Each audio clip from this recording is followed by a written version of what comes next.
విజయ గీతామృతానికి స్వాగతం. ఓం శ్రీ పరమాత్మనే నమః. అందరికీ నమస్కారం. ఓం శ్రీ పరమాత్మే నమః. ఆధ్యాత్మిక ఆత్మస్వరూపుల దర్శనం అనే కార్యక్రమంలో భాగంగా ఈరోజు మనం ఒక అద్భుతమైన ఆధ్యాత్మిక గురువును మనం దర్శించుకుంటున్నాం. ఆయనే వివి బ్రహ్మం గారు. గురుగారు నమస్కారం. గురుగారు నమస్తే. గురువుగారు టీచర్ కింద పనిచేశారు. గతంలో పనిచేస్తూనే దాదాపు 50 సంవత్సరాల నుంచి కూడా ఆయన ఈ ఆధ్యాత్మిక ప్రయాణంలో ఉన్నారు. గురుగారు మీరు ఈ ఆధ్యాత్మిక ప్రయాణంలో రావడానికి ముఖ్య కారణం ఏంటి గురుగారు? మీకు ఇలా రావడానికి మీకు అంటే పరిణమించిన మీ జీవితంలో పరిణమించిన ఏమన్నా కీలకమైన ఏమన్నా పరిణామాలు ఉన్నాయా గురుగారు? ఏం లేదు, జీవితంలో ప్రతి మనిషి మరణిస్తాడు. కాబట్టి మరణించకుండా ఏ రకమైనటువంటి జీవితం గడిపితే మన జన్మ ధన్యం అవుతుంది అనేటువంటి దాన్ని పసితనం నుంచి కూడా నన్ను వెంటాడుతూ వచ్చేది. ఆ విధంగా నాకు తెలియకుండానే ఓం నమ శివాయ అనేటువంటి మంత్రాన్ని దాదాపు కొన్ని సంవత్సరాలు నిరంతరం జపించేవాడిని. నాకు గురువు లేడు, ఏ పుస్తకాలు చదవలేదు, కానీ నిరంతరం నాలో తపన మాత్రం ఉండేది. ఈ దైవత్వాన్ని ఎందుకు సాధ్యం చేసుకోకూడదు అనేటువంటి ఈ తపన అనేటువంటిది నాకు నిరంతరము ఉండేదన్నమాట. కానీ నాకు ఉండేటువంటి విషయం ఏంటంటే, భగవంతుణ్ణి అందరూ కోరుకుంటున్నారు, కానీ ఏ అర్హత ఉండి భగవంతుడు కావాలంటున్నాము? ఏదైనా ఒక వస్తువు కానీ ఒక పని కానీ చేయాలి అంటే దానికి అర్హత కావాలి కదా. మరి భగవంతుడిని సాక్షాత్కరించుకోవాలి అంటే దానికి మనకు ఏ అర్హత ఉంది? కాబట్టి మన మనస్సును మనం పరిశీలించుకోవాలి. దైవత్వాన్ని పొందడానికి కావలసినటువంటి అర్హత నాలో ఉందా లేదా అనేటువంటిది నేను 1972లో రమణ మహర్షి ఆశ్రమానికి వెళ్ళాను అనమాట. అక్కడ ధ్యాన మందిరంలో కూర్చొని భగవాన్ దిక్కు చూస్తూ నాకు అందరూ దివ్యత్వం అంటున్నారు, ఆ అనుభూతి అంటే మనసుకు సాధ్యం కానిది, మనిషికి సాధ్యం కానిది నాకు సాధ్యం కావాలి అనేది అభిప్రాయంతో నేను వచ్చాను. కానీ నాకు ఏ అర్హత ఉండి నేను నీ దగ్గరికి వచ్చాను, నేను పరిశీలించుకోవాలి కదా అని నా మనస్సును నేను పరిశీలించుకున్నాను. నాకు నా మనస్సు యొక్క వ్యవహారాన్ని, నా యొక్క లోపల ఉండేటువంటి మనస్తత్వాన్ని నిశితంగా పరిశీలించాను. నాలో ఒక్క కోరిక ఏదో ఆటంకంగా ఉన్నట్లు నాకు అనిపించింది. వెంటనే భగవాన్, ఈ అర్హత అనేటువంటిది నాలో లేనప్పుడు కుండలో నీళ్లు నిండినా దానికి రంధ్రం ఉంటే ఎలా కారిపోతుందో, కాబట్టి ఈ యొక్క సంస్కారం, ఈ యొక్క కోరిక వలన నా యొక్క తపశక్తి కానీ నాలో ఉండేటువంటి సాధించడానికి కావలసినటువంటి శక్తిని కోల్పోతున్నాను అనిపిస్తోంది. కాబట్టి దీన్ని నేను శాశ్వతంగా నీకు అంకితం చేస్తున్నాను, త్యాగం చేస్తున్నాను.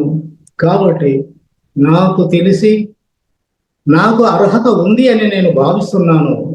నా అర్హత నిజమైతే నాకు ఆ దివ్యత్వం అనేటువంటిది ఏంటో, ఆ అనుభూతిని, ఆ స్థాయిని నాకు ప్రసాదించు. లేదంటే ఏనాడైనా చనిపోవాల్సిందే. ఒకవేళ నాకు ఆ అర్హత లేకున్నట్లయితే నాకు మరణాన్ని ప్రసాదించు. కాబట్టి మరణమైనా సిద్ధమే. నాకులో అర్హత ఉంటే నన్ను తరింప చేయడం అనేటువంటిది కావాలి. అందుకోసమే నేను ఇక్కడికి వచ్చానని చెప్పేసి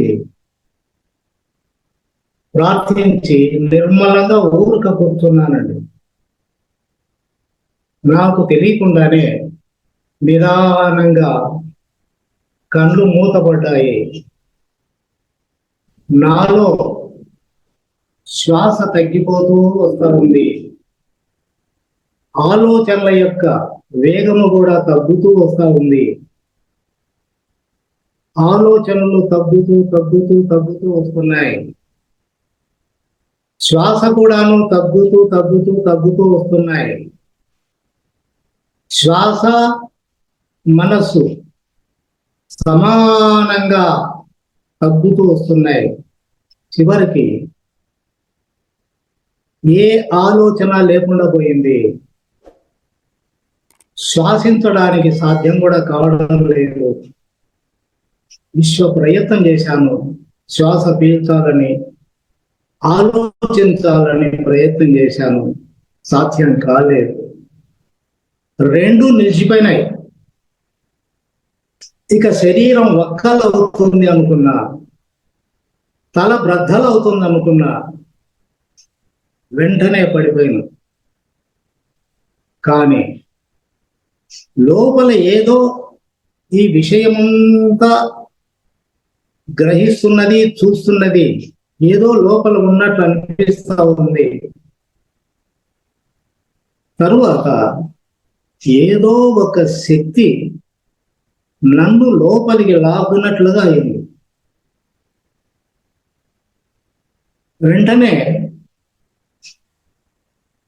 ఆ స్థితి అనేటువంటిది మనసుకు, శ్వాసకు దేనికి సంబంధం లేనటువంటి ఏదో అది అతీతంగా,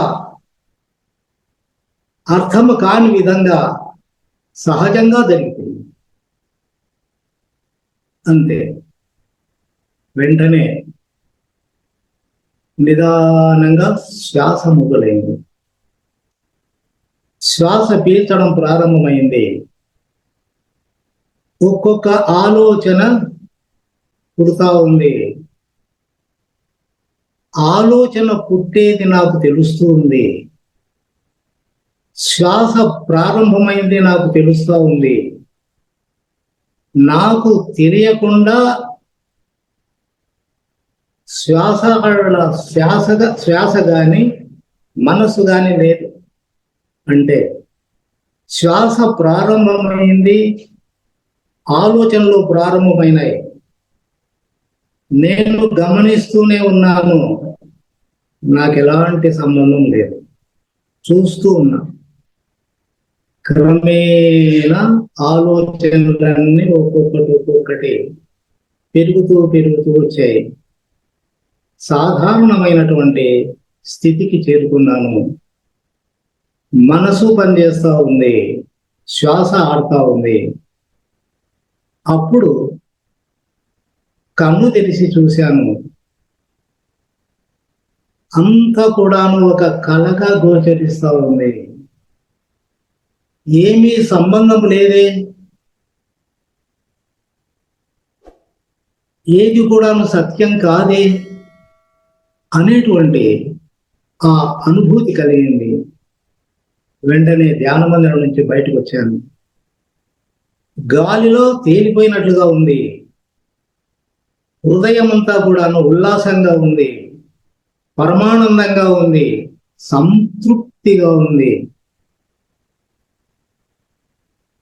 ఎక్కడే కాని వెలితి కానీ అసంతృప్తి కానీ లేదు.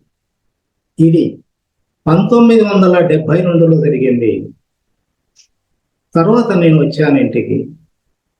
వచ్చిన తర్వాత నాలో ఆ స్థితి అంటూ ఉన్నది.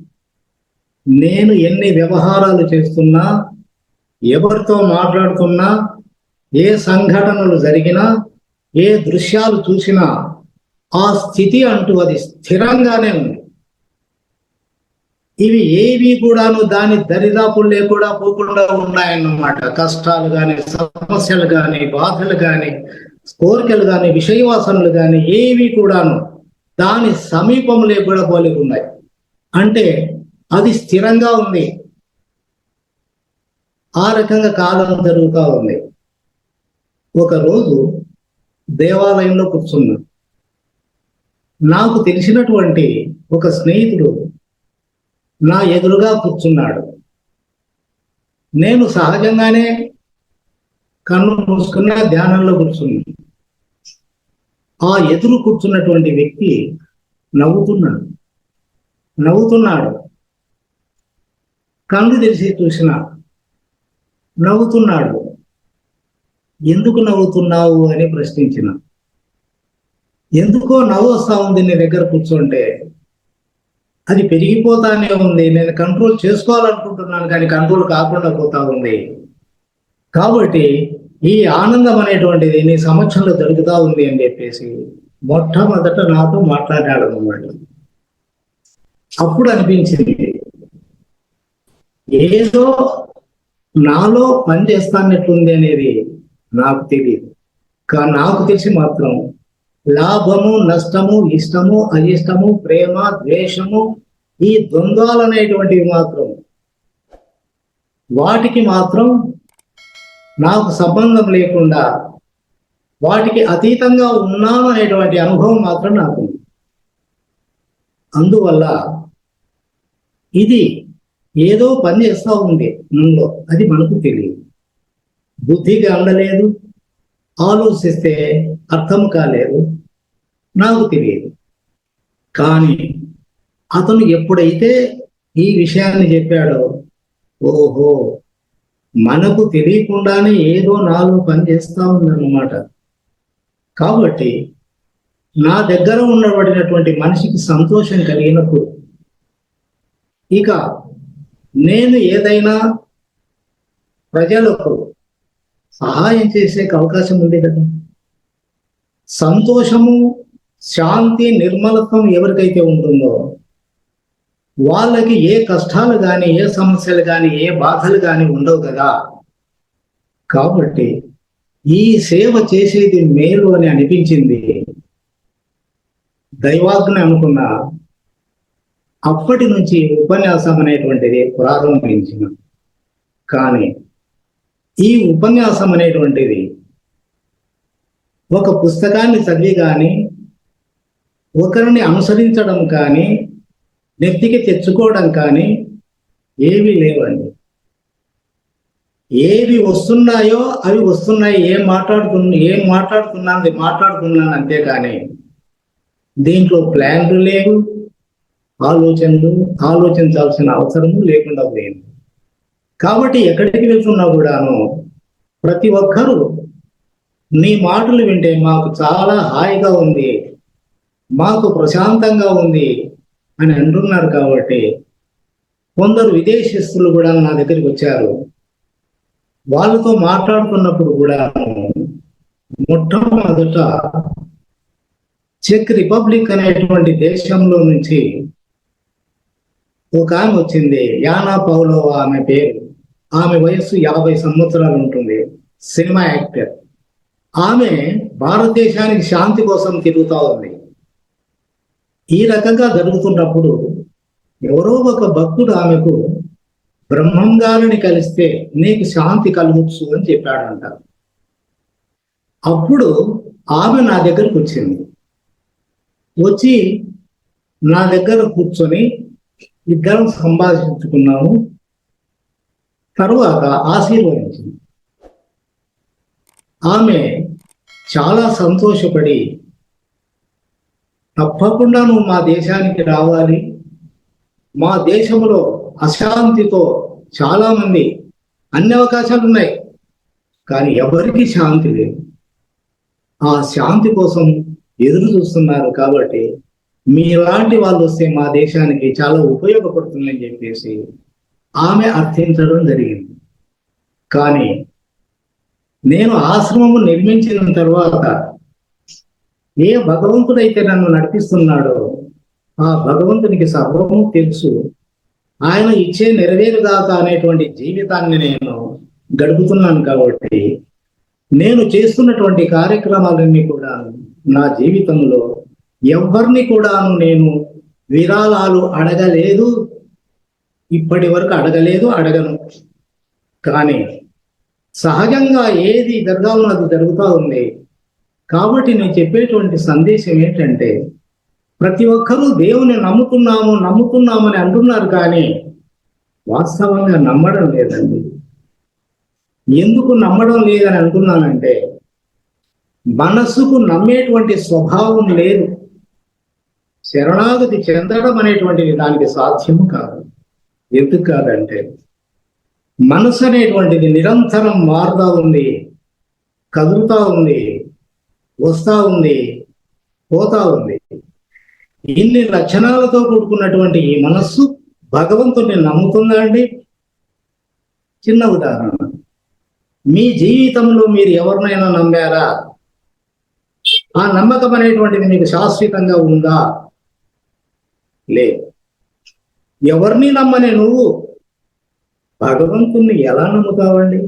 వీళ్ళకు రూపాలు ఉన్నాయి, వ్యవహారం ఉంది, తెలుసుకుంటున్నావు. వీళ్ళనే నమ్మలేకపోతే రూపనామరహితమై ఉండబడినటువంటి ఆ భగవంతుణ్ణి ఎలా నమ్ముతారండి? ఏ ఆధారంతో నమ్మాలి? మాకు దేవుని చూపి అని అంటే, కళ్ళకు కనిపించేది ఏదైనా శాశ్వతంగా ఉంటుందా? పోనీ చూసే కళ్ళు శాశ్వతంగా ఉంటాయా? అందువల్ల ఇది కంటికి, శరీరానికి, మనసుకు సంబంధించిన విషయం కాదండి. ఎందుకంటే ఇది హృదయానికి సంబంధించిన విషయం. మరి భగవంతునికి సమర్పించాల్సింది మనస్సును కాదండి. మనస్సును సమర్పించినాము, దేవుని నమ్మినామని అంటున్నారు, కానీ మరి వాళ్ళకు బాధలు, కష్టాలు, సమస్యలు ఎందుకున్నాయండి? నిరంతరం హాయిగా ఉండొచ్చు కదా. మరి ఎందుకు ఉండలేకపోతున్నారంటే, నమ్మినాము అని వాళ్ళు అనుకుంటున్నారు, కానీ అది భగవంతుని వరకు పోవడం లేదు. భగవంతుని కదిలించి భగవంతుని అనుగ్రహాన్ని స్వీకరించేంతగా లేదు. కాబట్టి అక్కడ తేడా వస్తా ఉంది. అందరూ మానవులే, అందరినీ భగవంతుడే నడిపిస్తున్నాడు, కానీ మనసు అనేటువంటిది లోకాన్ని నమ్ముతా ఉంది, కనిపించేదాని వెంట పడతా ఉంది, అన్ని సత్యం అనుకుంటా ఉంది. కనిపించేది సత్యం, అనుభవించేది సత్యం, దీని గురించి మనిషి ఆలోచిస్తున్నాడు, ఇదే సత్యం అనుకుంటున్నాడు. కానీ చనిపోయినప్పుడు అన్నీ లేవే అంటున్నాడు.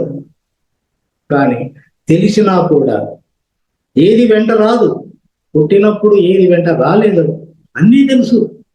కానీ మనిషికి ఎందుకు మార్పు జరగడం లేదు అని అంటే, మనసు అనేటువంటిది గ్రహిస్తుందే కానీ అది శాశ్వతంగా దక్కించుకునేటువంటి అవకాశం మనసుకు లేదండి.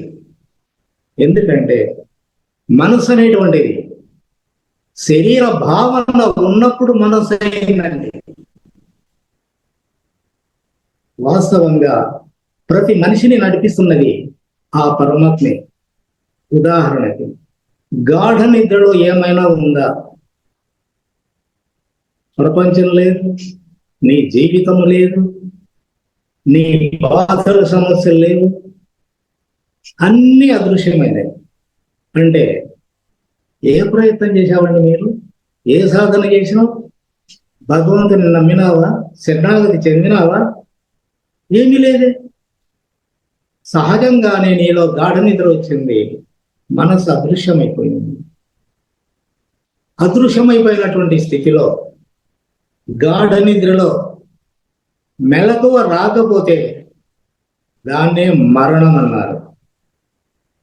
మెలకువ వస్తే మనసు పుడుతుంది, అదే జీవితమైంది.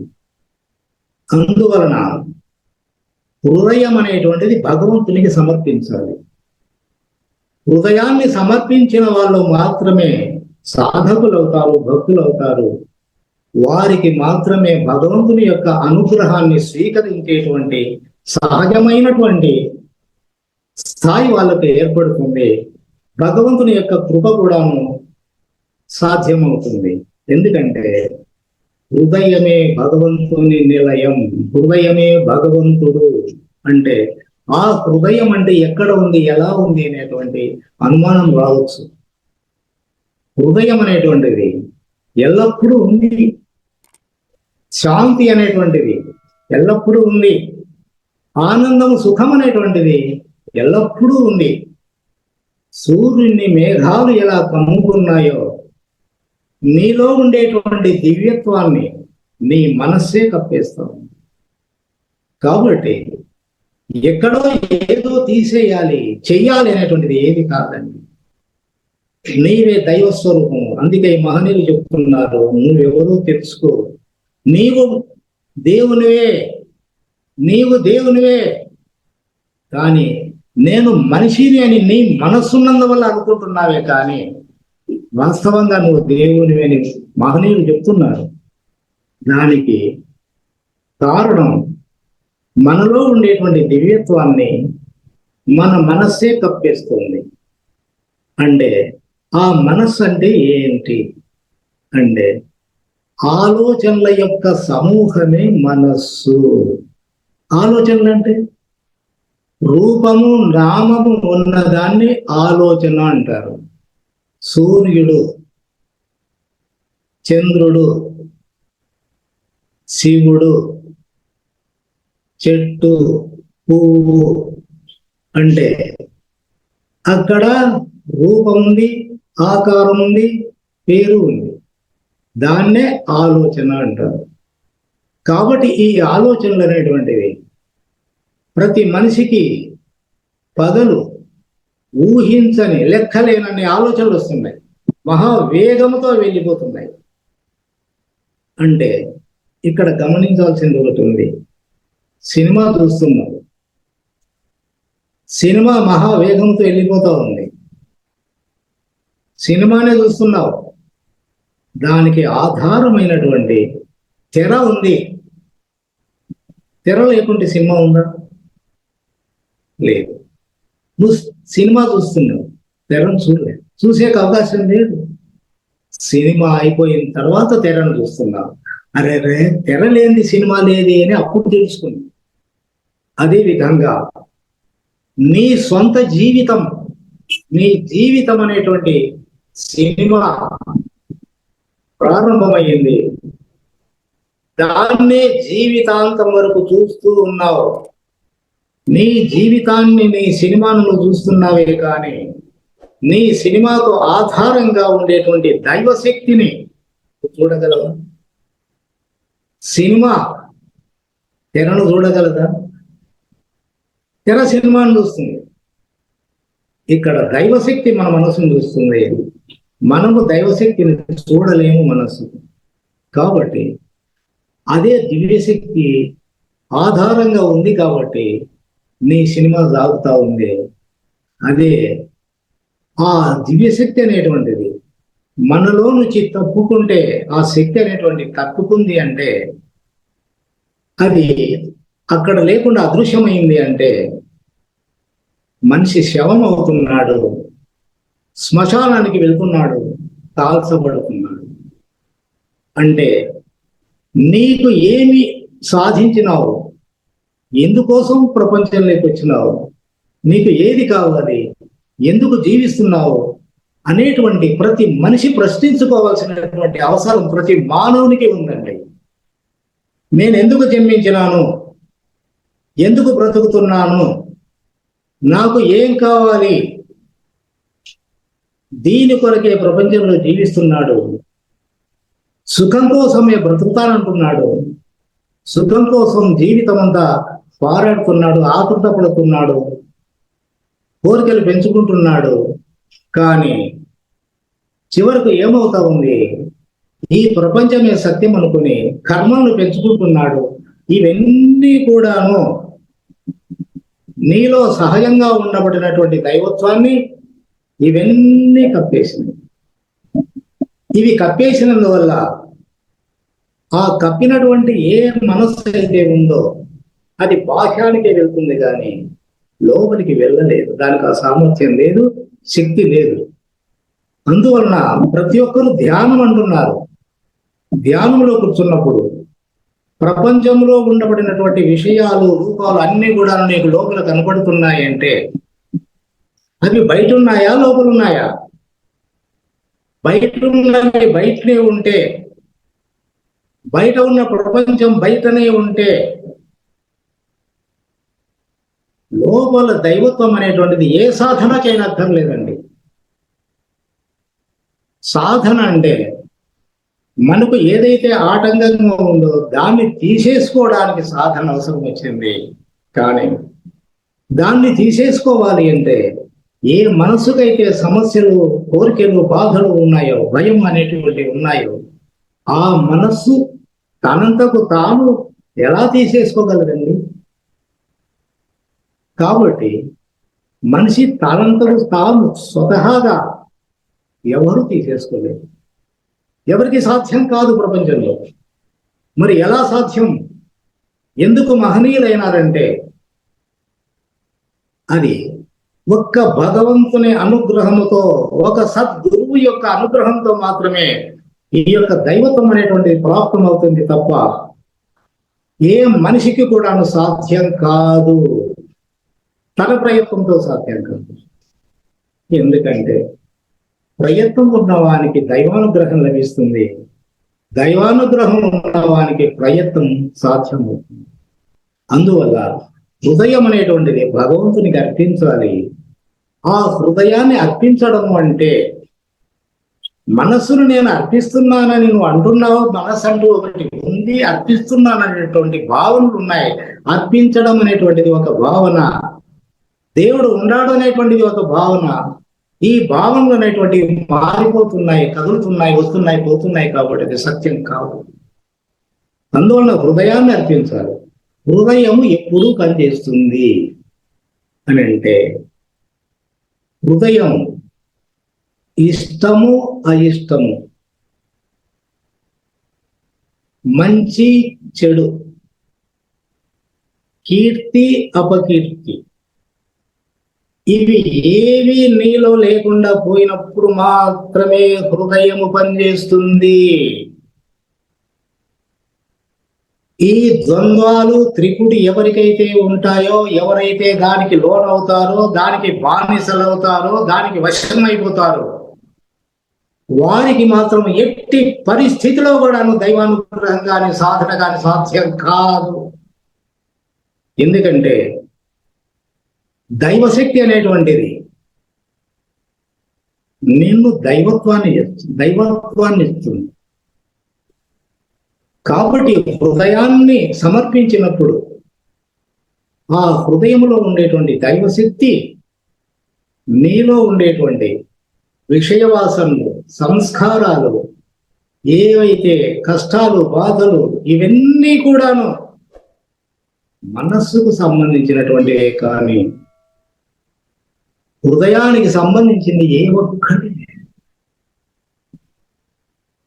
ఈ మనసులో ఉన్నాయి. కాబట్టి గాఢంగా నిద్రపోయినప్పుడు అన్నీ మాయమైపోయింది.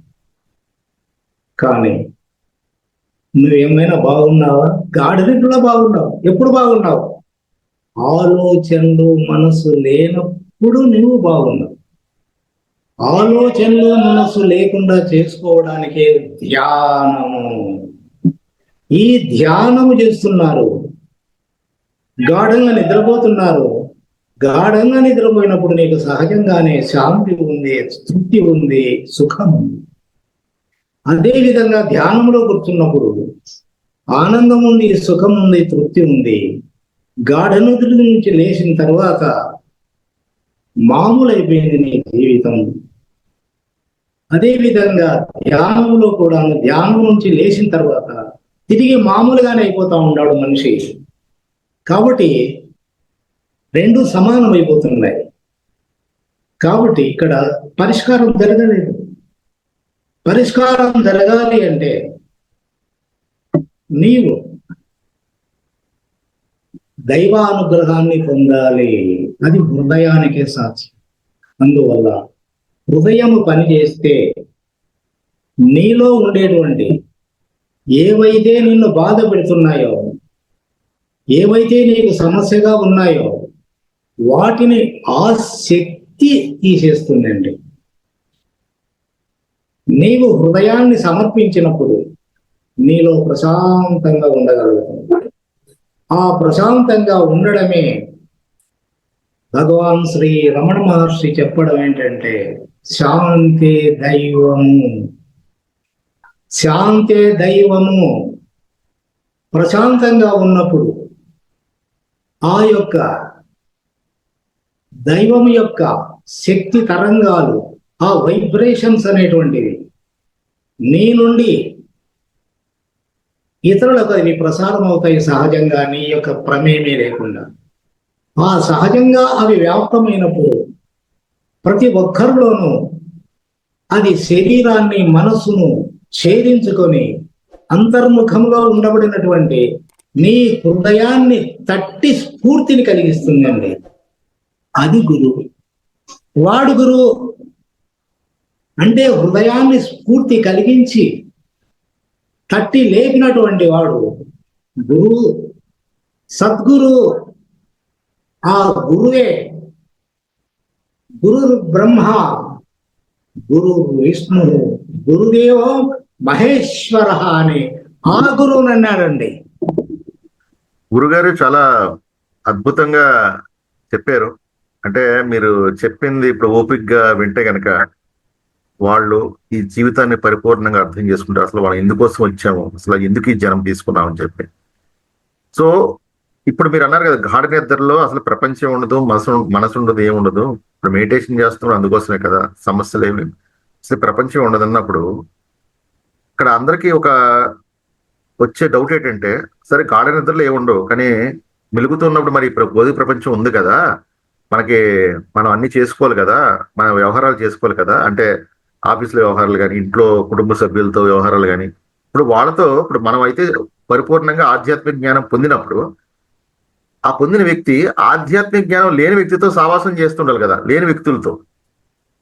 ఈ క్రమంలో మనం ఎలాగ ఎదుర్కోవాలంటారు వాళ్ళని? అంటే ఆధ్యాత్మిక జ్ఞానం లేని వాళ్ళని ఆధ్యాత్మిక జ్ఞానం ఉన్న వాళ్ళు ఎలా ఎదుర్కోవాలంటారు గురుగారు? దీని గురించి వివరంగా తెలియజేస్తానండి. ఏంటంటే ప్రతి మనిషి మనసుతో వ్యవహారం చేస్తున్నాడు. మనసు అంటే భేదాలతో కూడుకున్నది, రూపాలకు దృశ్యాలతో కూడుకున్నది. కాబట్టి దీనికి భేదాలు ఉన్నాయి. కానీ దీనికి ఆధారంగా దైవశక్తి పనిచేస్తూ ఉంది. ఆ దైవశక్తి దీనికి ఎలాంటి సంబంధం లేదు. కానీ మనసే దైవం, అది మనం అర్థం చేసుకోవచ్చు. ఇప్పుడు ఏంటంటే మీరేసిన ప్రశ్న, ప్రతి మనిషి మనస్సుతో వ్యవహారం చేస్తున్నాడు. ఈ మనసులో ఉండేటువంటి సమస్యలు, వ్యవహారము ఏదైతే మీకు తెలిసిందో మీ మనస్సుకు, ఇతరులకు, అది నిజం అనుకుంటున్నారు, దాని వెంట పడుతున్నారు, అలాగే జీవిస్తున్నారు. కాబట్టి ఇది లేకపోతే ఎలా జీవిస్తారు అనేటువంటి ప్రశ్న ఎందుకు వచ్చిందంటే, గాఢంగా నిద్రపోయినప్పుడు మనసు అదృశ్యం అయిపోయింది. కానీ మెలక వచ్చినంతగా తర్వాత మెలక వచ్చిన తర్వాత తిరిగి మనసు పనిచేస్తూ ఉంది. అని అంటే మనసు అదృశ్యం అవుతా ఉంది, మళ్ళా మనసు పనిచేస్తూ ఉంది. అంటే ఇక్కడ గమనించాల్సింది ఏంటి అంటే,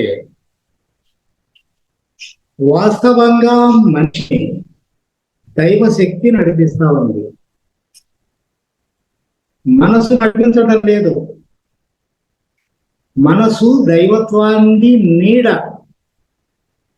దీనికి మనస్సుకు స్వతహాగా శక్తి లేదు. ఈ మనస్సుకు, జీవితానికి ఒక శక్తి ఆధారంగా ఉంది. ఏ శక్తి అయితే ఆధారంగా ఉందో అది మనకు గ్రాహ్యం కావడం లేదు, మనకు తెలియడం లేదు. కాబట్టి ఈ మనస్సే సత్యం, మనస్సే ముఖ్యం, మనస్సే జీవితం అనుకుంటాను. కాబట్టి ఈ మనసు లేకపోతే వ్యవహారాలు ఎట్లా జరుగుతాయనేటువంటి ప్రశ్న పుడుతుంది ప్రతి ఒక్కరికి. కానీ మనసు ఎంత నిజం అనుకుంటున్నావో ఈ సత్యాన్ని తెలుసుకున్న తర్వాత, ఈ జ్ఞానం కలిగిన తర్వాత, ఆ జ్ఞానం అనేటువంటిదే నిరంతరం పనిచేస్తుంది. మనసు నిరంతరం ఎట్లా జీవితంలో పనిచేస్తా ఉండి అన్ని సత్యం అనుకుంటా ఉందో, శక్తి, ఆ దైవశక్తి పనిచేసినప్పుడు అది కూడాను సహజంగానే పనిచేస్తుంది. దైవశక్తిలో రూపాలు లేవు, నామాలు లేవు, జీవితం లేవు, వేదాలు లేవు, అనుభవాలు లేవు,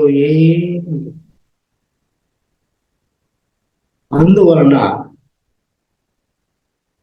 శక్తిని నడిపిస్తోంది, మనిషిని శక్తి నడిపిస్తోంది. మనిషి భ్రాంతి వలన మనస్సు నడిపిస్తా ఉంది అనుకుంటున్నాడు. అందువల్ల ఆ డౌట్ వస్తుంది. జ్ఞానం కలిగినట్లయితే మనసే లేదే. భగవాన్ ఇదే మాట అన్నాడు రమణ మహర్షి, మనసే లేదే, నాకు ఆలోచనలే లేదు అని అంటే అప్పుడు చైతన్యమే ఉంటుంది. ఆ చైతన్యం అనేటువంటిది జీవితమంతా ఆ చైతన్యమే వ్యవహారం చేస్తుందండి. ఆ చైతన్య వ్యవహారం చేసినప్పుడు ప్రతి ఒక్కటి కూడా అన్నీ జరుగుతాయి. మనసుకు ఉండే లక్షణాలు దానికి ఉండవు, అన్ని చేస్తుంది. మనసు లేకుంటే ఎలా చేస్తుంది అంటే మనసు భ్రాంతి అండి. మనసు వాస్తవంగా లేదు. ఎందుకంటే శరీర భావన కలిగినప్పుడు ఆ దివ్యశక్తి మనసు అయిపోయింది.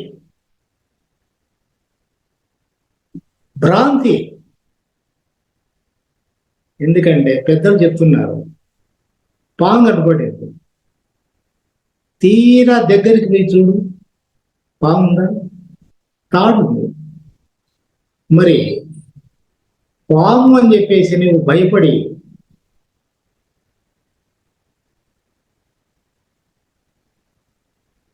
చెమటలు పట్టినాయి, అపాయం జరుగుతుందని సంరక్షించుకోవడానికి ప్రయత్నం చేసినావు.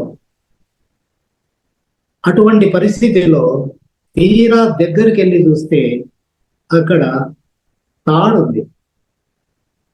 అప్పుడు పాము అన్న భయము కానీ ఆ లక్షణాలు కానీ నీకు ఉన్నాయా? పాము అదృశ్యమైపోయింది. నీలో మనసులో ఉండేటువంటి ఆ భయము, బాధలు అవి కూడాను అణిగిపోయినాయి, అవి అదృశ్యమైపోయినాయి. అంటే అక్కడ ఉండేది తాడు కాబట్టి.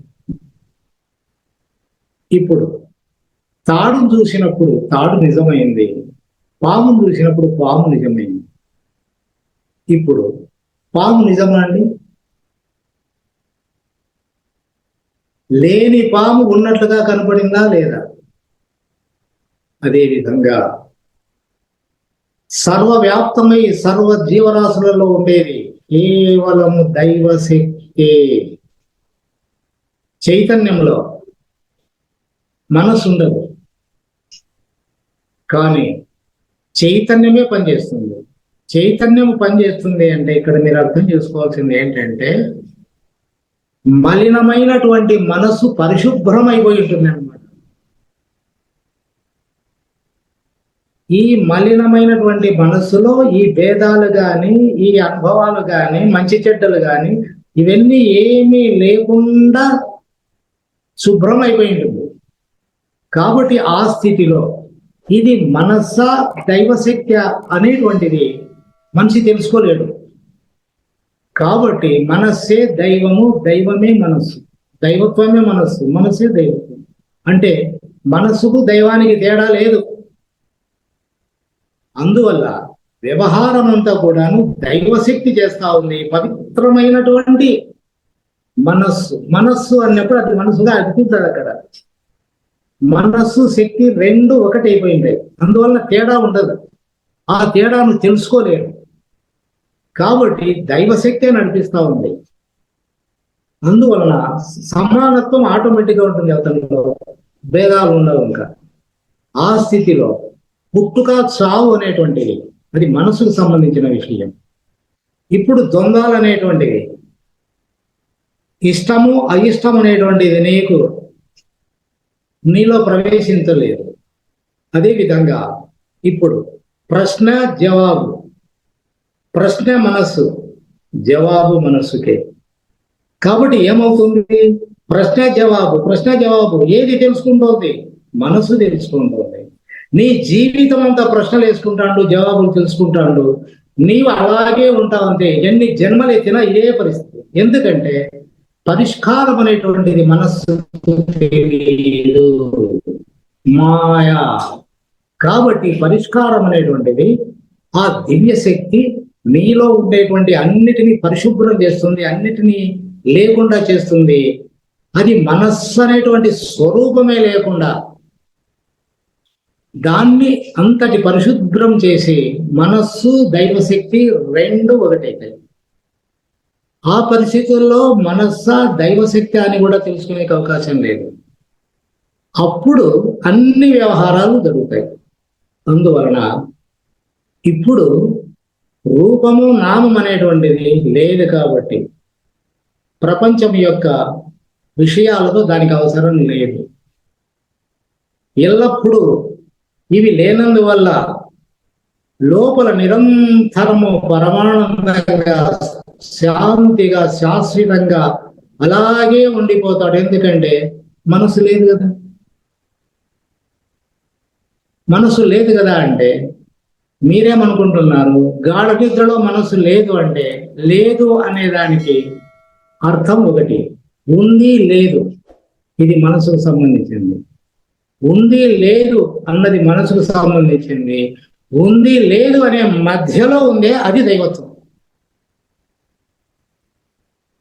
అంటే ఆలోచన వస్తూ ఉంది, ఒక ఆలోచనకు ఇంకొక మధ్యలో గ్యాప్ ఉంది. కాబట్టి ఆ ఆలోచనకు మధ్యలో ఉండేటువంటి గ్యాప్ను గ్రహించగలిగితే నీకు దైవశక్తి సాధ్యమవుతుంది.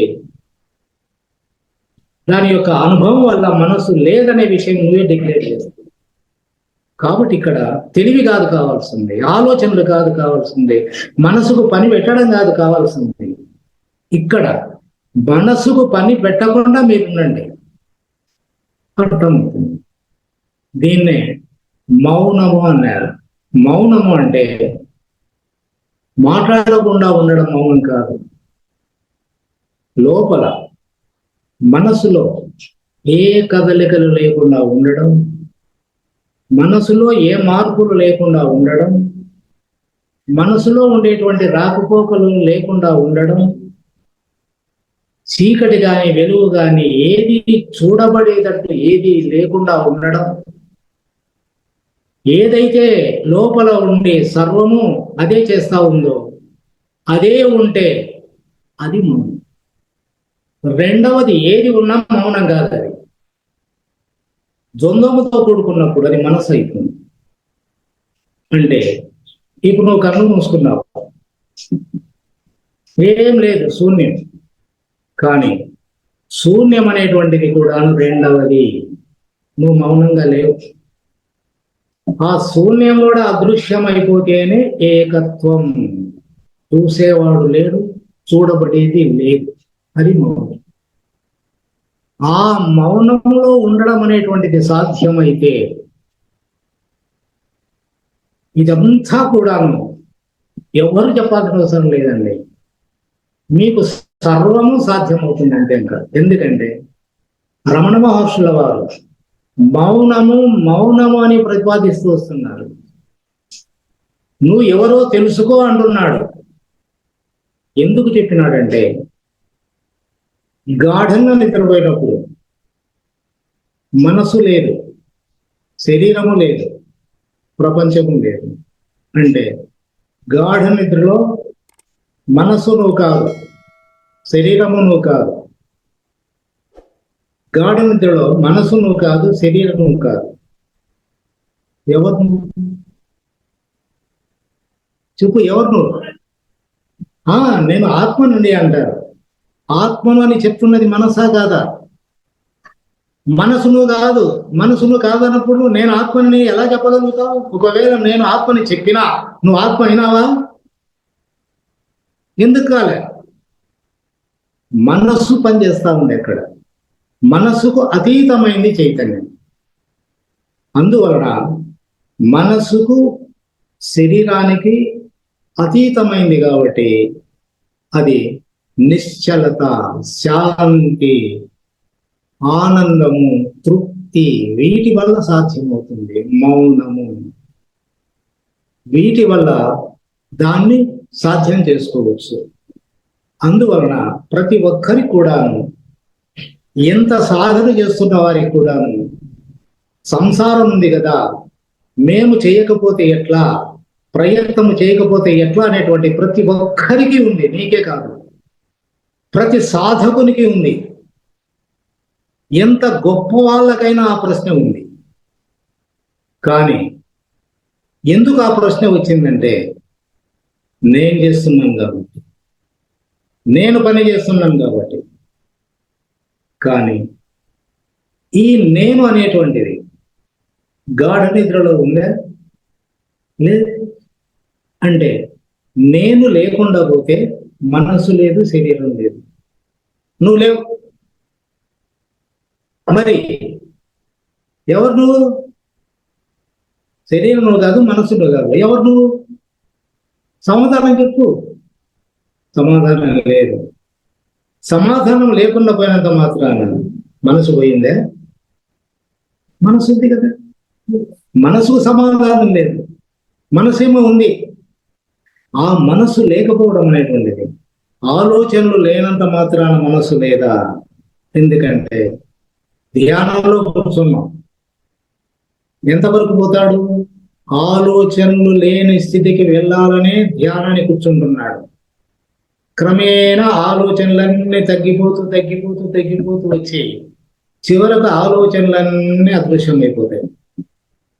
ఇక నేను దైవత్వాన్ని పొందినాను అని అనుకోవచ్చు, కానీ కాదు. ఎందుకంటే ఏమీ లేని శూన్యాన్ని నువ్వు చూస్తున్నావా లేదా అంటే, లోపల శూన్యాన్ని చూస్తున్నవాడు ఉన్నాడు. ఈ శూన్యాన్ని అనుభవిస్తున్నది నేనే కదా, ఆ అనుభవించేవాడు ఉన్నాడు. కాబట్టి ఆ చూస్తున్నవాడే అహంకారం, ఆ చూస్తున్నదే నేను. నా శూన్యాన్ని నేను చూస్తున్నాను. కాబట్టి ఇక్కడ చూసేవాడు ఉన్నాడు, చూడబడేది ఉంది. కాబట్టి ఇది, ఈ చూసేది చూడబడేది రెండు నాశనం కావాలి అంటే, ఈ చూసేవానికి ఆధారంగా చూసేది అవుతుంది. కాబట్టి రమణ మహర్షుల వారు ఏం చెప్పినారంటే, చూసేవాడిని చూడు. నీ కళ్ళు చూడలేవు స్వయంగా, కళ్ళ ద్వారా నువ్వు చూస్తున్నావు, నీ మనసు చూస్తోంది. కాబట్టి నేను చూస్తున్నాను అని అంటున్నావు అంటే కళ్ళు చూడడం లే, కళ్ళ ద్వారా నువ్వు చూస్తున్నావు. అదేవిధంగా మన కళ్ళు స్వతహాగా చూడలేవు, కళ్ళ ద్వారా నీ మనసుతో నువ్వు చూస్తున్నావు. కాబట్టి అక్కడ నేనుంది, మనసు ఉంది. కాబట్టి శూన్యమైపోయినా కూడాను ఆ చూసేవాడు ఉన్నాడు, ఆ చూస్తున్నదే నేననేది, ఆ మనసు అనేది ఇంకా మిగిలి ఉంది. కాబట్టి అది కూడా పోవాలి. అది పోవాలి అంటే ఆ నేను చూసే పోతుంది అన్నారు. ఆ నేను చూడాలి అంటే మళ్ళా మనసు పనిచేయాలా, మళ్ళా దాన్ని చూడాలని ప్రయత్నం చేస్తే ఆ చూసే నేనే మనసు అవుతుంది, అది ఆలోచన అవుతుంది. ఎలా చూస్తాను? చూడలేదు. అందువల్ల చూసేవాన్ని చూడు అంటే నీలో ప్రశాంతత ఉంటుంది, నిర్మలంగా ఉంటావు. అప్పుడు చూసేది చూస్తూ ఉంటుంది. ఆ నిర్మలంగా నిశ్చలంగా ఉంటే అక్కడ దైవశక్తి పనిచేస్తుంది. ఆ దైవశక్తి ఈ చూసేటువంటి దాన్ని నాశనం చేస్తుంది. అంటే చివరికి దైవశక్తే అహంకారాన్ని నాశనం చేస్తుంది. ఎవరికి వారుగా అహంకారం అంటేనే తెలియదు, అది ఎక్కడుండే తెలియదు, ఎలా ఉండేది తెలియదు, ఎలా తీసేసుకోగలుగుతారు? ఆలోచనారహితమైనటువంటి స్థితిలోకి వెళ్ళినప్పుడు ఆ నేను అనేటువంటిది ఒక్కటి మాత్రమే మిగులుతుంది. అదే అహంకారం, ప్రథమ తలంపు. అదే గాఢ నిద్ర నుంచి లేచినప్పుడు మొట్టమొదట లేచేది నేను. ఆ నేనే ప్రథమ తలంపు, ఆ నేనే మనస్సు. ఎందుకంటే నేను పుట్టిన తర్వాతనే ఈ అనంతమైనటువంటి ఆలోచనలన్నీ పుడుతున్నాయి. నేను నిజమైంది, ఆలోచనలన్నీ నిజమైనవి. నేను లేదు, ఆలోచనలన్నీ లేవు. కాబట్టి ఈ నేను తీసేయాలి అంటే సాధ్యం కాదండి. మరి ఏది తీసేస్తుంది? నువ్వు నిశ్చలంగా ఉంటే అది దానికి తగినటువంటి అర్హత నీలో ఉండాలి. నిశ్చలంగా నువ్వు ఉండవచ్చు, కానీ నీలో పనికిమాలినటువంటి అలవాట్లు కానీ కోరికలు కానీ ఉంటే ఊరుకున్నంత మాత్రాన అవి మాత్రం పోతాయి. అవి గాఢ నిద్ర పోయినప్పుడు ఎక్కడికి పోయినా పోలేదు కదా, మళ్ళా లేచినాయా లేదా? ఇక్కడ కూడా అంతే, పోయినాయని అనుకోవచ్చు కానీ మళ్ళా లేస్తాయి. ఎందుకంటే నేను అనేది ఉంది, అదే జన్మకు కారణమైంది. అది ఉన్నందువలనే పుట్టుక చావు అనేటువంటిది వస్తూ ఉంది. కాబట్టి ఇక్కడ చైతన్య శక్తి ఆలోచనారహితమైనటువంటి స్థితిలో నువ్వు ఉంటే, నీలో శాంతి ఉంటే, ఆ శాంతి అనేటువంటిది దైవశక్తి. ఆ శక్తి ఈ చూసేదాన్ని, ఆ దివ్యశక్తి దీన్ని నాశనం చేస్తుంది. తర్వాత ఈ నేను పోతుంది, ఆ నేను పుడుతుంది అన్నాడు రమణ మహర్షి. అంటే ఈ డూప్లికేట్ నేను కాలిపోయింది, ఒరిజినల్ నేను వచ్చింది. ఒరిజినల్ నేనే ప్రతి ఒక్కరిలో పనిచేస్తా ఉంది అనేటువంటిది, ఆ సత్యాన్ని రమణ మహర్షుల వారు అనుభవంతో చెప్పినటువంటిది. ఎందుకంటే 16 సంవత్సరాల వయస్సులో ఆయనకు మరణానుభవం జరిగింది. ఆ మరణానుభవం జరిగినప్పుడు ఇంతవరకు శరీరమే నేను అనుకున్నాను, ఇప్పుడు శరీరానికి మరణం సంభవించింది. శరీరము ప్రాణం పోతా ఉంది, ప్రాణము లేకుండా పోతా ఉంది, మనసు లేకుండా పోతా ఉంది, శరీరము లేకుండా పోతా ఉంది. దీన్ని తీసుకుపోయి 4 శ్మశానానికి తీసుకుపోయి కాలుస్తారు. కానీ నేనున్నాను అంటే మరణం సంభవించిన మరణానికి సాక్షిగా ఉండగలిగినాడు. అది ఉండగలిగినాడా అనంటే ఆయన ప్రయత్నం లేదు అక్కడ. ఏ శరీరం అయితే నేను అని అనుకున్నానో, ఏ మనస్సు అయితే నేనని అనుకున్నానో, ఆ నేను ఏదనుకున్నానో నేను అనుకున్నవన్నీ పోయినాయి, నేను పోయినా. కానీ నేను అన్ని చూస్తున్నాను, అన్ని తెలుస్తున్నాయి అని అంటే అదే ఒరిజినల్ నేను, అదే దివ్య శక్తి. అందువలన ఎన్ని సాధనలు చేసినా, ఎన్ని గ్రంథాలు చదివినా, ఏమి చేసినా, ఎంత తెలియవంతుడైనా శాస్త్రాలు కనుక్కుని, శాస్త్రాల వల్ల మన మనిషికి సాధ్యం కానటువంటి పరిశోధనలు చేసి నూతన వస్తువులు కనుక్కున్నప్పుడు వాళ్ళకు మనస్సుతోనే సాధ్యమైతా ఉంది. వాళ్ళకేమన్నా దైవత్వం సాధ్యమైందా? ఎందుకంటే సూక్ష్మంగా నేను అనేటువంటిది ఉంది. ఆ నేను నాశనం అయితే తప్ప దైవశక్తి వచ్చింది. కాబట్టి నేను అని అనుకుంటున్నావు, ఇది మిథ్యా నేను, లేనిది ఉన్నట్లుగా కనబడుతుంది కాబట్టి దాన్ని మిథ్యా నేను పనిచేస్తా ఉంది. దీనికి వెనకల దైవశక్తి ఆధారంగా ఉంది, అది ఒరిజినల్. కాబట్టి ఈ నేను నాశనం అయితే ఆ ఒరిజినల్ నేను అనేటువంటిది వస్తుంది. అప్పుడు కూడాను నేను సర్వవ్యాప్తమై ఉన్నాను అని చెప్పినాడు కృష్ణుడు. నేను అంటే ఈ శరీరముతో, ఈ మనసుకు సంబంధించినటువంటి నేను అని అనలేదు ఆయన. దీనికి సంబంధం లేకుండా ఏ నేను అని అంటే పరమాత్మ. పరమాత్మ నేనంటుంది, మనసు కాదు, శరీరం కాదు. కాబట్టి ఆ ఒరిజినల్ నేను అనేటువంటిది సృష్టిని నడిపిస్తా ఉంది, ప్రతి ఒక్కరిలో ఉండి నడిపిస్తా ఉంది. కాబట్టి ఇది మనస్సుకు అతీతమైందని చెప్పినారంతే కానీ అందువల్ల అందరికీ ఎందుకు సాధ్యం కావడం లేదంటే అందరూ తెలుసుకుంటున్నారే కానీ ఆ తెలుసుకుండేటోడు నాశనం కావాలి,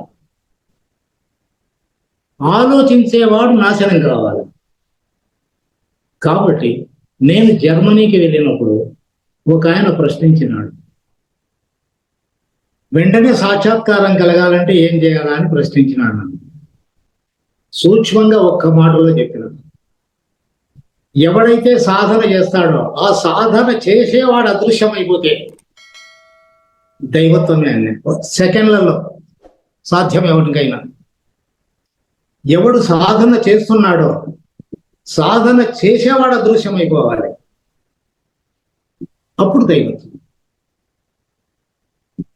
కాబట్టి ఇవన్నీ కూడాను వ్యక్తికి, మనస్సుకు, ప్రపంచానికి సంబంధించినటువంటి ఆలోచనలు, ప్రశ్నలే కానీ శాంతిలో ప్రశ్నించండి. శాంతిలో ఆలోచనలు ఉన్నాయా? శాంతిలో భేదాలు ఉన్నాయా? శాంతిలో జీవితం ఉందా? ఏం లేదు. పోనీ ఆ శాంతిని నేను మనసుతో తెచ్చుకున్నారా? ప్రయత్నం చేసి తెచ్చుకో, మరి శాంతిని నీ మనసుతో సాధన చేసి. ఎవరు తెచ్చుకుంటారో తెచ్చుకోమని కాదండి. శాంతి అనేటువంటిది అద్దము మలినం అంటుకుంది, మలినాన్ని తీసేసాను, అద్దం స్వయంగా ప్రకాశిస్తాం. అదే విధంగా మనలో ఉండబడినటువంటి ఈ భ్రాంతిని, మలినాన్ని, దీన్ని లేకుండా చేసుకుంటే స్వయం ప్రకాశం. మనం ఏం చేయాల్సిన అవసరం లేదు. ఉన్నది ఉంది, లేని దాన్ని తీసేయాలి, లేని దాన్ని లేకుండా చేయాలి. ఉన్నది ఎప్పటికీ ఉంది, లేని దాన్ని లేకుండా చేయడం అంటే మనస్సు లేనిది ఉన్నట్లుగా కనపడుతుంది. లేనిది ఉన్నట్లుగా ఎట్లా కనపడుతుంది అంటే గాఢ నిద్రలో లేకుండా పోయిందా లేదా. కాబట్టి మళ్ళా వస్తా ఉంది, మరణంలో శాశ్వతంగా లేకుండా పోతా ఉంది, తిరిగి రాలేదు కాబట్టి అది మరణం. కానీ అక్కడ మెలకువ రాలే, ఇక్కడ ప్రశాంతంగా ఉన్నావు, ఆలోచనలు కానీ ఏ వికారాలు లేవు, అలాగే ఉండు. ఆ శక్తి అనేటువంటిది నీలో ఉండేటువంటి ఏదైతే మిథ్యా నేను ఉందో, ఏదైతే నేనే అన్ని చేస్తున్నాను అని ఏదైతే అంటోందో దాన్ని సంపూర్తిగా నాశనం చేస్తుంది, కాలుస్తుంది అన్నమాట. అప్పుడు అది ఒక్కటే మిగులుతుంది, ఇంకా దానికి మరణం ఉందే? దేనికి ఉంది? మిథ్యానుకుంది మరణం, జ్ఞానము మరణం. ఇది కాలిపోయింది, అదే ఉంది. దానికి ఆలోచనలు లేవు, మనసు లేదు, శరీరం లేదు. ఇంకా దానికి మరణం ఎట్లా వస్తుంది? కాబట్టి ఆత్మ సాక్షాత్కారం అంటే అదే అండి. పుట్టుక మరణము కూడాను అంటని స్థితి, శాశ్వతమైనటువంటిది. ఏదైనా సరే మీలో ఏ అనుభవం అయినా సరే శాశ్వతంగా ఉంది అంటే దైవత్వమే అనుకోండి. ఏదైనా ఒక్కటన్నా మీలో శాశ్వతంగా ఉంది, ఏ అనుభవం అన్నా కానీ, అది ఎలాంటిదన్నా కానీ శాశ్వతంగా ఉండేటువంటిది దైవత్వం. అది నీలో శాంతి అనేటువంటిది శాశ్వతంగా ఉంటుంది. అది మీకు నేను ఉదాహరణ కూడా చెప్పిన. 72లో నాలో అనుభవం జరిగింది, అది అట్లే ఉంది. కాబట్టి నేను తిరుగుతున్నా, వ్యవహారం చేస్తున్నా, ఉపన్యసిస్తున్నా, నా దాగుతుంది నేను వెళ్ళిపోతుంది అని అంటే ఏదైతే ఆ రోజు నాలో ఉందో అది ఇప్పటికీ ఉందండి, ఇప్పటికీ ఉంది. 50 సంవత్సరాలుగా నాలో అది ఉంది, ఖండబద్ధంగా చెప్పగలను. మరి అలా శాశ్వతంగా ఉండేది ఏదైనా ఉందా? లేదు. అందువల్ల సత్యం ఎలా తెలుస్తుంది?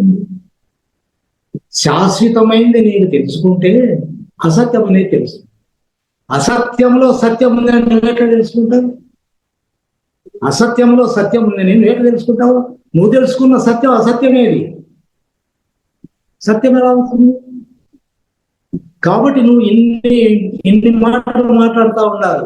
ఎవరు నడుపుతారు? నేను కదా, నేను చేయకపోతే, నాకు తెలియకుండా పోతే, నేను ప్రయత్నం చేయకపోతే ఎలా జరుగుతుంది అని అంటుంది. కానీ అలా అన్నవాళ్ళు వాళ్ళ దావకొద్ది వాళ్ళు వెళ్ళిపోతూ ఉన్నారు. ఏది నిలిచిందండి ప్రపంచంలో? ఎవరు ఎంతమంది కోట్ల మంది వస్తున్నారు పోతున్నారు, ఏదైనా ప్రపంచంలో నిలిచిపోయిన వాళ్ళ వల్ల, వచ్చిన వాళ్ళ వల్ల కానీ పోయిన వాళ్ళ వల్ల కానీ ఏమైనా వెలితి ఉందా ప్రపంచానికి? లేదండి. ఇదంతా భ్రాంతి. ఇంత భ్రాంతిని ధ్వంసం చేయాలి అంటే ఏం లేదండి, లేనిది ఉన్నట్లు కనిపిస్తారు. ఉదాహరణకి కన్ను మూసుకోండి. నీ పెళ్ళాం భార్య కాశీకి పోయినారు. కాశీలో వాళ్ళు తిరుగుతూ ఉన్నారు. నీవు పండుకున్నప్పుడు నీ భార్య పిల్లలు గుర్తు వచ్చినారు. కాశీలో ఉన్న వాళ్ళు నీ లోపలికి ఎలా వస్తారండి? నీ లోపల ఎలా ఉంటారండి? వాళ్ళ గురించి నువ్వు ఎందుకు ఆలోచిస్తున్నావు, బాధపడుతున్నావు, ఎందుకు నువ్వు సంతోషిస్తున్నావు అంటే లోపల ఉంటారా వాళ్ళు? లేదు. ఒకవేళ లోపల ఉంటే కళ్ళలోంచి పోయినారా, నోట్లోంచి పోయినారా, చెవులో నుంచి పోయినారా, ఎక్కడ ముక్కులో నుంచి పోయినారా, ఎక్కడి నుంచి పోయినారు లోపలికి వాళ్ళు? మరి లోపల ఉండారు అంటే అది భ్రాంతి కాదా? వాస్తవంగా ఉన్నారా లోపల? లేదు కదా. ఎక్కడున్నారు? ఎక్కడో కాశీలో ఉన్నారు. కాశీలో ఉన్నది కాశీలో ఉన్న వాళ్ళకు నిజమేమో కానీ నీకెట్లా నిజమవుతుంది? కాబట్టి అది భ్రాంతి కాదా? పచ్చని పొలం కనబడతా ఉంది, 10 ఎకరాలు వరే వేసినావు, పచ్చని పొలం కనబడతా ఉంది. కన్ను మూసుకుంటే ఆ పొలం అంతా నీకు లోపల కనబడతా ఉంది. 10 ఎకరాల పొలం నీ లోపల ఎట్లా వచ్చిందండి? ఉంది ఆ లోపల? లేదు కదా. మరి లేనిది ఉన్నట్లుగా కనిపించడమే భ్రాంతి, మాయ. కాబట్టి వాస్తవం ఏంటంటే శ్రీరామచంద్రునికి వశిష్ఠ మహర్షులు వారు మొట్టమొదట చెప్పింది ఏంటంటే, ఓ శ్రీరామచంద్ర, నువ్వు చూస్తున్నటువంటి ఈ జగత్తు ఇంతకు ముందు లేదు, భవిష్యత్తులో లేదు, ఇప్పుడు అసలే లేదు అని చెబితే అప్పుడు శ్రీరామచంద్రుడు, ఏంది గురుదేవా ఇంత ప్రత్యక్షంగా కనబడతా ఉంటే నువ్వు లేదు, ముందు లేదు, ఇప్పుడు లేదు, భవిష్యత్తులో లేదంటావు అని అంటే అప్పుడు ఆయన ఒక మాట అన్నాడు, ఏం లేదు నాయన, నీ మనస్సు లేకుండా చూడు, ముందేమో నాకు చెప్పు అంటే మనస్సుకు సంబంధించింది. అందువల్ల ఈ మనస్సు పోతే అప్పుడు నీకు అర్థమవుతుంది అన్నాడు రాముడు. అప్పుడు ఆ మనస్సును తీసేసుకోవడానికి, దైవత్వాన్ని పొందడానికి ఎలా చేయాలి అంటే దానికే పుట్టింది వశిష్ఠ గీత. వశిష్ఠ గీతను, భగవద్గీతను అర్థం చేసుకుంటున్నాను. 700 శ్లోకాలు, 720 శ్లోకాల కంఠస్థం చేసి అనర్ఘలంగా చెప్పేవాళ్ళు చాలా మంది ఉన్నారండి. వాళ్ళకు దైవత్వం వచ్చిందే, ఎందుకు రాలేదు? తెలివి పనిచేసింది, మనసు పనిచేసింది. అందువల్ల నేను 700 శ్లోకాలు కంఠస్థం చేసినాను అనేటువంటి లేని మనస్సుని పెంచుకుంటున్నారే కానీ తుంచుకోవడం ఎక్కడ జరుగుతుందండి? మనస్సు లేకుండా పోతే దైవత్వాన్ని తెలుసుకుంటారు. మనసు ఉండే ప్రపంచాన్ని తెలుసుకుంటాడు, మనసుతో దైవత్వాన్ని తెలుసుకోలేదు.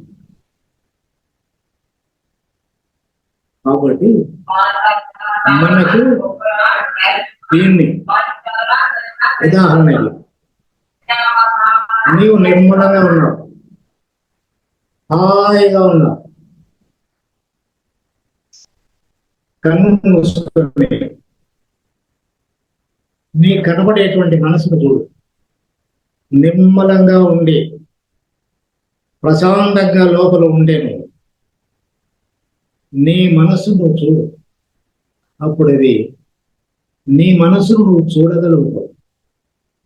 అంటే మనసును నువ్వు చూడగలుగుతావు, ఆలోచనలు ఉంటాయి, మనసు ఉంటుంది, కానీ నీవు వేరుగా ఉండి చూడగలుగుతావు.